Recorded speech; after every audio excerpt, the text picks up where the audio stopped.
नमस्कार मेरे प्रिय श्रोताओं। आज मैं आप सबको धर्मवीर भारती जी द्वारा लिखित एक बहुत ही मर्म स्पर्शी और हृदय को द्रवित कर देने वाली कहानी एक बच्ची की कीमत सुनाने जा रही हूँ। तो आइए सुने कहानी।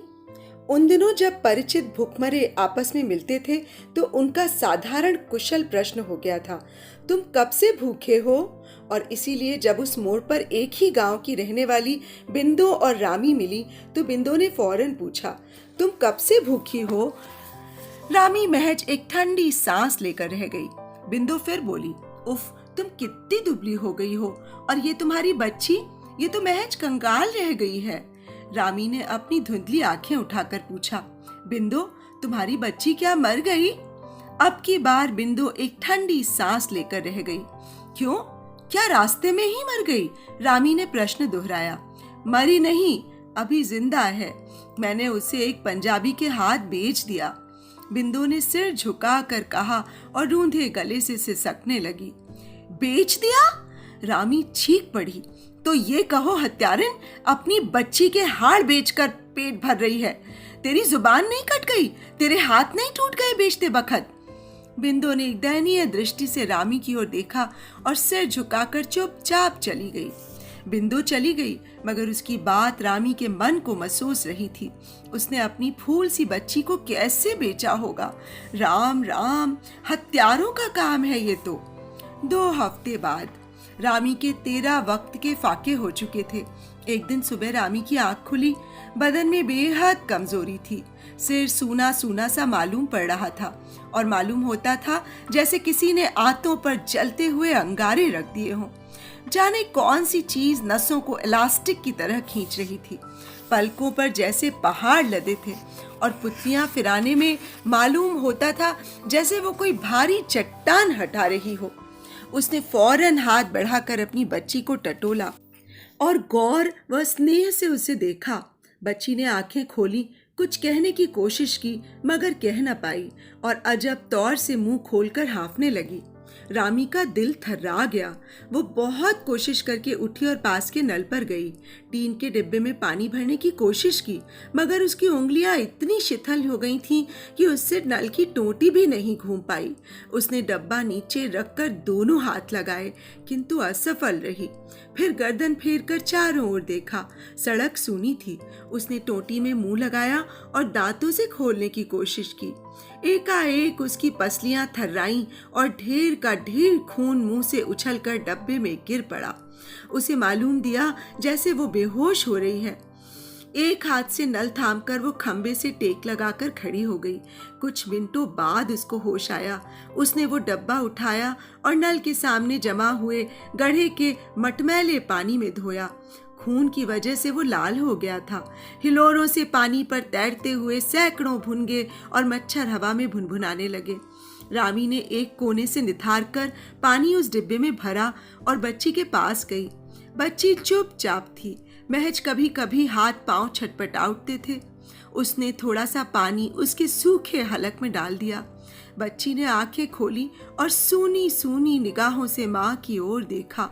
फिर जुबान निकालकर होठ पर लगी हुई पानी की बूंद चाटी। रामी प्यार के साथ हाथ फेरकर बोली, बेटी।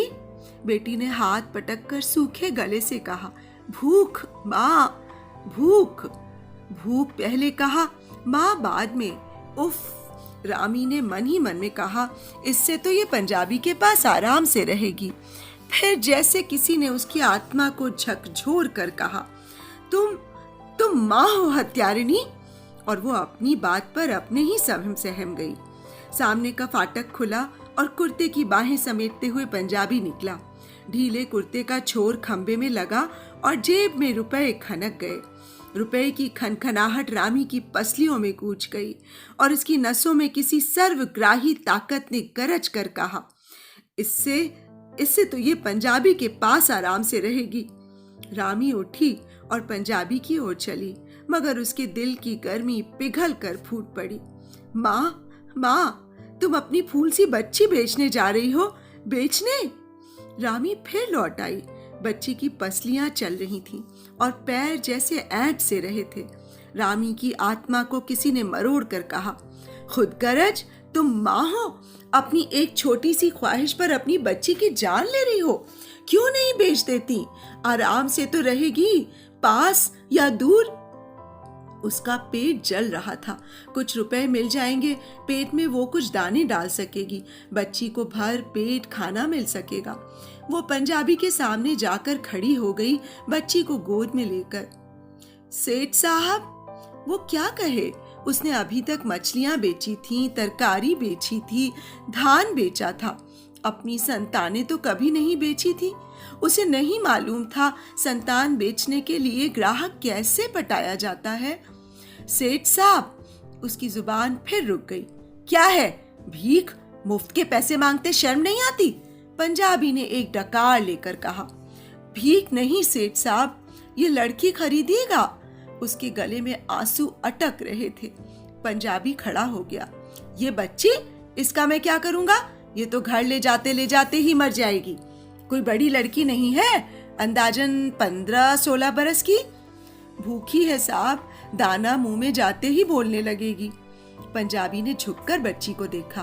रंग साफ था, कट अच्छा था, मगर भूख की वजह से दुबली थी। अच्छी निकलेगी, 5 साल में तैयार हो जाएगी, निखर जाएगी और कम से कम 500 रुपए तो मिल ही जाएंगे। उसने अपने मन में सोचा। बोल, कितने में देगी? रामी असमंजस में पड़ गई। कितना बताए? एक बच्ची की कीमत कितनी होती है, उसे आज तक नहीं मालूम था। उसने हिसाब लगाया। 1 पाव चावल 8 आने का, 4 दिन को 1 सेर चावल। 2 रुपए दे दीजिएगा सेठ साहब। पंजाबी जोर से हंस पड़ा। ये पेट? उसने पेट पर हुनकी मारी, जैसे किसी टायर की हवा देख रहा हो। पसलियों में उंगली गड़ाकर बोला, ये हड्डियां, इनकी कीमत तो 2 पैसे भी बहुत है।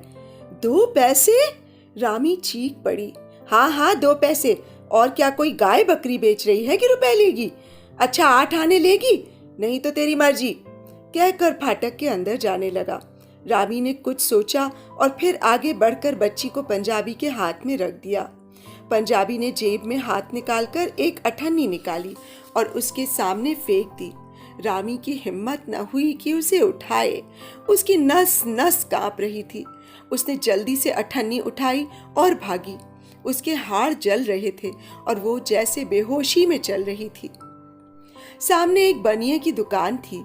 उसने अठन्नी बनिए को देकर कहा, चावल? चावल नहीं है। दे दो महाजन, बड़ी मेहरबानी होगी।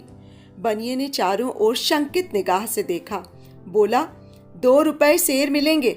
उसके बाद गल्ला खोला, अठन्नी उसमें रखी और दूसरी अठन्नी निकालकर बोला, ठगने आई है बदमाश, खोटी अठन्नी बोहनी के वक्त, बेईमानी तो देखो। 4 आने सेर खरीदे हुए चावल को 2 रुपए सेर बेचकर अठन्नी बदलने वाला ईमानदार बनिया बोला और खोटी अठन्नी उसके सामने फेंक दी। रामी गुस्से से उबल पड़ी। झूठा, धोखेबाज, मेरी अठन्नी तो अच्छी थी।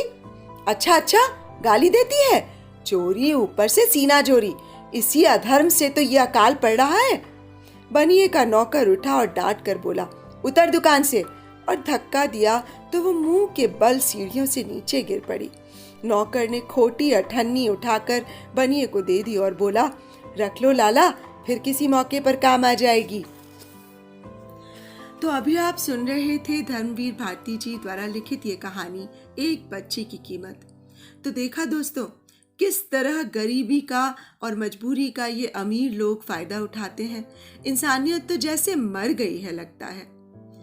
तो दोस्तों, आपको यदि मेरा वाचन अच्छा लगा हो तो कृपया मेरे इस चैनल को सब्सक्राइब कर लीजिएगा और मेरी कहानियों को लाइक और शेयर, और हाँ, बेल आइकन भी ज़रूर दबा लीजिएगा। तो अब मुझे इजाज़त दीजिए। नमस्कार।